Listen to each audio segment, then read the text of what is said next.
आज 13 मे सकाळचे 9:30 वाजलेत. पाहूयात येत्या 24 तासात राज्यातील हवामान कसे राहील.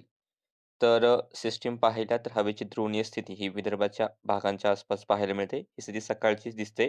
एक चक्रवारी राजस्थानच्या पश्चिमी भागांच्या आसपास आहेत. पश्चिमी आवर्त आलेला आहे आणि त्याची ट्रफ अजून दुसरी एक ट्रफ आहे. ती अशा प्रकारे पूर्व भारतापर्यंत गेलेली आहे.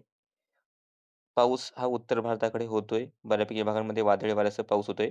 आपल्या राज्यातही विदर्भाच्या पूर्व भागात काल पाऊस झाला. रात्री मराठवाड्याच्याही काही ठिकाणी सगळीकडे नाही, थोड्याशा भागांकडे पावसाच्या सरी झाल्यात. तुमच्याकडे जर तो पाऊस झाला असेल, नक्की कमेंट करून कळवा.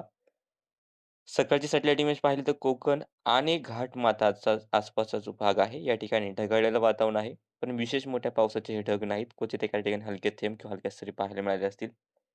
इकडे यवतमाळ, चंद्रपूर, वर्धा, नागपूर, भंडारा, गोंदियासह ढगाळ वातावरण आहे. पश्चिम विदर्भातील काही भाग, मराठवाड्याच्या दक्षिणेकडील भागांमध्ये सुद्धा काही अंशी ढगाळ वातावरण आहे. येत्या 24 तासातील पावसाचा अंदाज पाहिला तर येत्या 24 तासामध्ये अमरावतीचे पूर्वेकडील भाग, यवतमाळचा पूर्वेकडील भाग, चंद्रपूर, भंडारा, गोंदिया, नागपूर, वर्धा हा जो काही भाग आहे गडचिरोली या भागांमध्ये मेघगर्जना आणि पाऊस होण्याची शक्यता दिसते. हा पाऊस जरी सार्वत्रिक नसला तरी सुद्धा त्या काही ठिकाणी चांगल्याशा सरी पावसाच्या पाहायला मिळतील. त्यानंतर रत्नागिरी, सिंधुदुर्ग, कोल्हापूर घाटमाथा, सातारा घाटमाथा, पुणे घाटमाथा, लगतवरती रायगडचा भाग हलका किंवा हलका मध्यम पाऊस काही ठिकाणी पाहायला मिळेल. मोठ्या क्षेत्रावरती मोठ्या प्रमाणात पावसाची शक्यता अजूनही नाही. मुंबई, ठाणे, पालघर या ठिकाणी क्वचित एखाद्या हलकीशी पावसाची सर आली तर आली. जास्त ठिकाणी पाऊस नाही. एखाद्या ठिकाणी अशा प्रकारचे सरी येतील. जास्त काही शक्यता नाहीच.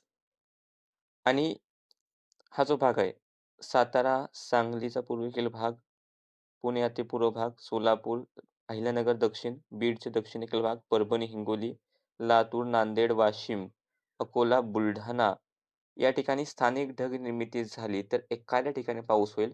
जर ढग निर्मिती झाली नाही तर मात्र वातावरण कोरडे राहण्याची शक्यता आहे. पण स्थानिक ढग निर्मिती झाली तर एखाद्या ठिकाणी गडगडाट आणि पाऊस होईल. नाशिक पूर्व, धुळे, अहिल्यानगर, छत्रपती संभाजीनगर, जालना, जळगाव या ठिकाणी सुद्धा स्थानिक ढगांवरती लक्ष ठेवा. जास्त शक्यता जरी दिसत नसली तर लक्ष असू द्या. बाकी हा जो मध्यापासून पश्चिमेकडे भाग आहे नाशिक, पुणे, सातारा, सांगली, कोल्हापूर हा जो भाग आहे पुण्याचा, या ठिकाणी पावसाची शक्यता नाही. ज्यात पुणे शहर, नाशिक शहराचा भाग येतो, सातारा शहराचा भाग येतो. पावसाची काही विशेष शक्यता दिसत नाही. वातावरण कोरडे राहण्याची शक्यता दाट आहे. बाकी सध्याच्या अपडेटमध्ये इतकंच. असेच व्हिडिओ पाहण्यासाठी चॅनल सबस्क्राईब करा, Facebook पेज फॉलो करा.